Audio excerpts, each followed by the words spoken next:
Hello students, आज हम digestion यानी पाचन के बारे में अध्ययन करेंगे।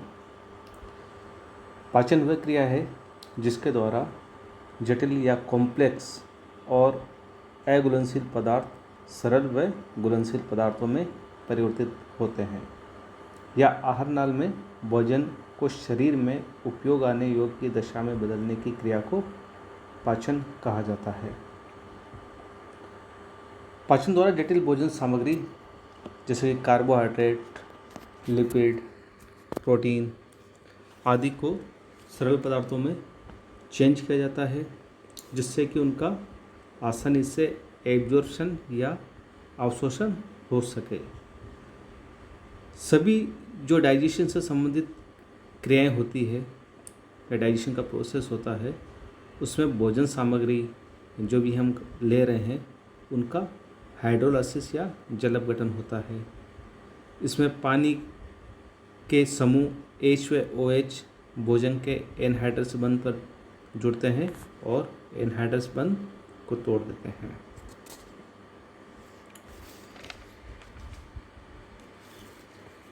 अब हम बात करते हैं कि जो मैमल्स होते हैं उनमें आहार नाल में भोजन के विभिन्न घटकों का पाचन कैसे होता है और आहार नाल के विभिन्न भागों में किस प्रकार भोजन का डाइजेशन होता है। भोजन का पाचन आहार नाल में होता है। आहार नाल का जो एंटीरियर भाग होता है वो भोजन को ग्रहण करना और पाचन से संबंधित होता है, तथा जो इसका पीछे का हिस्सा होता है जैसे इंटेस्टाइन, वो एब्जॉर्प्शन या अवशोषण का कार्य करता है।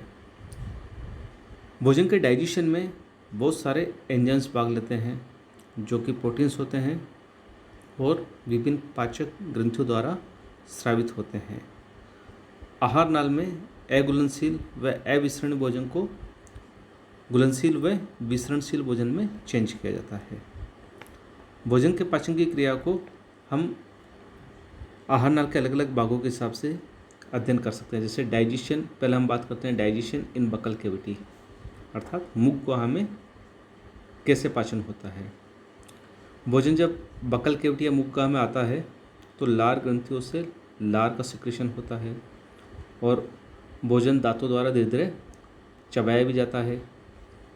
जो टंग होती है, जीभ, वो मुख गुहा में आए हुए भोजन का स्वाद लेती है या उसको टेस्ट करती है और भोजन को उसमें मुख गुहा में अच्छी तरह घुमाती है ताकि उसमें लार या सलाइवा अच्छे से मिक्स हो जाए।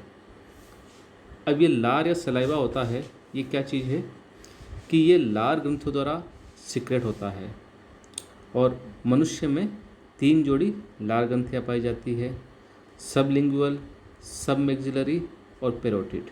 ये 3 जोड़ी लार ग्रंथियाँ मनुष्यों में पाई जाती है और इनसे जो पदार्थ स्रावित होता है ये जिसको सलाइवा या लार बोलते हैं, ये थोड़ा सा अम्लीय होता है और लार का जो विशिष्ट गुरुत्व होता है वो 1.002 से 1.008 होता है। इसमें 98.5 से 99% तक जल पाया जाता है और जिसका शेष भाग होता है उसमें 3 प्रकार के कंपोनेंट्स या घटक पाए जाते हैं। Number 1 cellular component,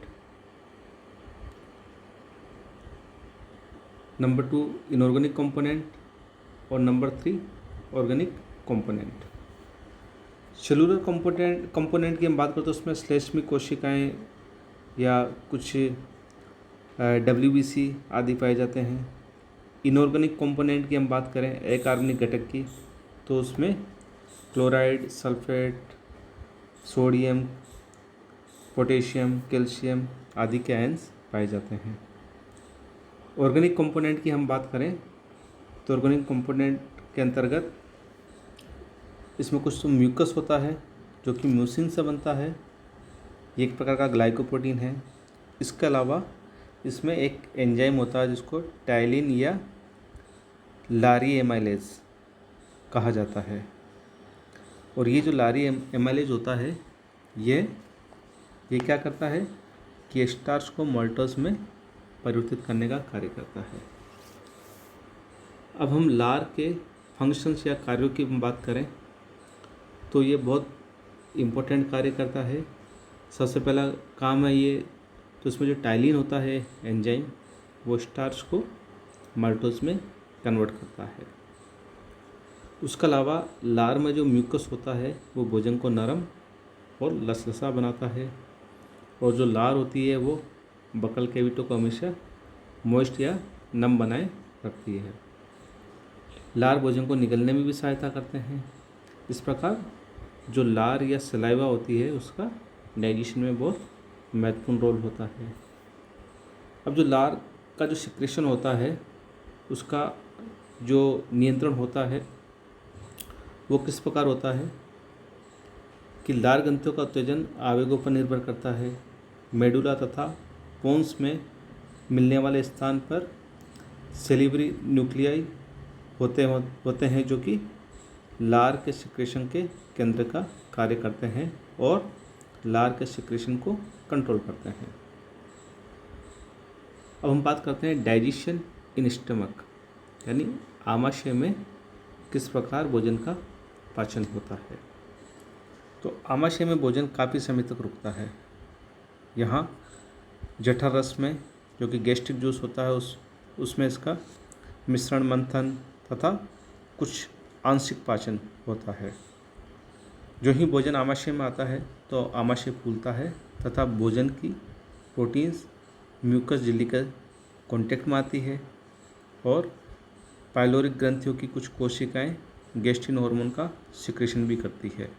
gastrin hormone का सिक्रेशन, गैस्ट्रिन रुधिर के माध्यम से आमाशय की दीवार में पहुंचकर गैस्ट्रिक ग्लैंड जो जठर ग्रंथियाँ होती है उनको जठर रस या गैस्ट्रिक जूस सिक्रेट करने के लिए प्रेरित करती है। जठर रस का सिक्रेशन इस हार्मोन के अलावा यानी गैस्ट्रिन हार्मोन के अलावा जो ऑटोनॉमिक नर्वस सिस्टम है उसके भी कंट्रोल में होता है। ये जो गैस्ट्रिक जूस होता है ये क्या एसिडिक होता है। इसमें लगभग 97% से 99% तक जल और 0.2 से 0.5% हाइड्रोक्लोरिक एसिड तथा म्यूकस और 4 प्रकार के एंजाइम पाए जाते हैं, जैसे पेप्सिन, रेनिन, लाइपेज और गैस्ट्रिक एमाइलेज। जठर रस में आमाशय की म्यूकस झिल्ली में उपस्थित 3 प्रकार की गैस्ट्रिक ग्लैंड्स द्वारा रिलीज किया जाता है। ये कौन कौन सी है? कार्डियक ग्लैंड्स, फंडिक ग्लैंड और पाइलोरिक ग्लैंड। कार्डियक ग्लैंड्स की हम बात करें तो ये ग्रंथियाँ आमाशय के कार्डियक भाग की दीवारों में स्थित होती है और सिर्फ म्यूकस को सिक्रेट करती है। फंडिक ग्रंथियाँ की हम बात करें तो ये आमाशय के फंडिक भाग की दीवार में पाई जाती है और इसमें 2 प्रकार की कोशिकाएं पाई जाती है। एक तो चीफ सेल्स या सेंट्रल सेल्स, दूसरी पेराइटल और ऑक्जेंटिक सेल्स। जो चीफ सेल्स होती है ये पेप्सिन और रेनिन एंजाइम का सिक्रेशन करती है, जबकि पेराइटल या ऑक्जेंटिक सेल्स जो होती है ये HCl या हाइड्रोक्लोरिक एसिड का सिक्रेशन करती है।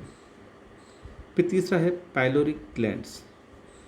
ये जो पाइलोरिक ग्लैंड्स होती है ये जठर रस के स्राव के साथ ही आमाशय की दीवारों की पेशियाँ एक प्रकार की स्थानीय लोकलाइज चर्निंग उत्पन्न करती है, जिससे आमाशय की दीवार की जो लॉन्जिट्यूडनल लाइंस होती है, सलवटें होती है, वो भोजन को जठर रस से अच्छी तरह मिश्रित करती है और इसे क्रश करके एक पतली लेई जैसी लुगदी बनाती है। उसको काइम कहते हैं। इसी बीच भोजन पर HCl यानी हाइड्रोक्लोरिक एसिड और जठर एंजाइम की प्रतिक्रियाएं प्रारंभ हो जाती है। अब जो हाइड्रोक्लोरिक एसिड है वो क्या कार्य करता है कि ये कोशिकीय क्या कार्य करता है इसकी हम बात करें तो कोशिकीय उपापचय में बनी CO2 पेराइटल कोशिका के अंदर जाती है। ये कार्बनिक एनहाइड्रेज की उपस्थिति में H2O के साथ सहयोग करके कार्बोनिक एसिड बनाती है। ये कार्बोनिक अम्ल हाइड्रोजन आयन व बाइकार्बोनेट में विघटित हो जाता है। बाइकार्बोनेट आयन ब्लड में विस्तृत हो जाता है तथा हाइड्रोजन आयन पेराइटल कोशिकाओं की कैनालिकुलम में पहुंच जाता है और रुधिर प्लाज्मा की पीएच को बनाए रखने के लिए क्लोराइड आयन रुधिर से पैराइटल कोशिका के अंदर और फिर कैनालिकुली में विकसित हो जाते हैं। पानी भी धीरे धीरे कैनालिकुली में पहुंचता रहता है और इस प्रकार HCl का निर्माण होता है। ये HCl जो है हाइड्रोक्लोरिक एसिड, ये क्या कार्य करता है इसकी हम बात करें तो ये भोजन पर टाइलिन के प्रभाव को समाप्त करता है। टाइलिन जो कि सलाइवा में प्रेजेंट होता है, भोजन के साथ आए हानिकारक बैक्टीरिया को ये डिस्ट्रॉय करता है, भोजन को सड़ने से रोकता है और भोजन में उपस्थित अस्थियों और कैल्शियम युक्त भागों को ये घुलाता है। पाइलोरिक स्फिंक्टर का नियंत्रण करता है। इस प्रकार HCl कई महत्वपूर्ण कार्य करता है। अब हम बात करते हैं कि जो गैस्ट्रिक एंजाइम्स होते हैं वो फूड पर या भोजन पर किस प्रकार कार्य करते हैं। सबसे पहले हम बात करते हैं पेप्सिन। तो पेप्सिन क्या करता है कि ये पेप्सिनोजन, ये पेप्सिन होता है, ये पेप्सिनोजन से बनता है। पेप्सिनोजन HCl यानी हाइड्रोक्लोरिक एसिड की उपस्थिति में पेप्सिन में कन्वर्ट हो जाता है। और ये पेप्सिन क्या करता है, ये प्रोटीन्स को प्रोटियोजेस और पेप्टोन्स में ब्रेक डाउन करता है, तोड़ता है। इसके बाद हम बात करते हैं रेनिन की। तो रेनिन भी प्रोरेनिन के रूप में रिलीज होता है, मुक्त होता है, जो कि निष्क्रिय होता है। ये प्रोरेनिन HCl की उपस्थिति में रेनिन में कन्वर्ट हो जाता है। और रेनिन क्या करता है, ये कैसिनोजन जो कि मिल्क प्रोटीन होता है उसको कैसिन में कन्वर्ट कर देता है। और ये कैसिन आगे कैल्शियम की उपस्थिति में कैल्शियम पैराकेसिनेट में चेंज हो जाते हैं और कैल्शियम पैराकेसिनेट पेप्सिन द्वारा प्रोटियोजेज में कन्वर्ट कर दिए जाते हैं। इस प्रकार रेनिन भी अल्टीमेटली प्रोटीन के डाइजेशन का कार्य करता है पेप्सिन की तरह। इसके बाद हम बात करते हैं गैस्ट्रिक लाइपेज की। जो गैस्ट्रिक लाइपेज होता है ये वसा के पाचन का कार्य करता है। हालांकि जो गैस्ट्रिक लाइपेज होता है ये गैस्ट्रिक जूस में प्रेजेंट रहता है, लेकिन ये इतना ज़्यादा स्ट्रॉन्ग नहीं होता। फिर भी ये कुछ फैट को फैटी एसिड और ग्लिसरॉल यानी वसा अम्लों और ग्लिसरॉल में तोड़ने का कार्य करता है। इसके अलावा गैस्ट्रिक एमाइलेज भी होता है। ये गैस्ट्रिक एमाइलेज कार्बोहाइड्रेट के ब्रेक डाउन का कार्य करता है, कार्बोहाइड्रेट को ये तोड़ता है।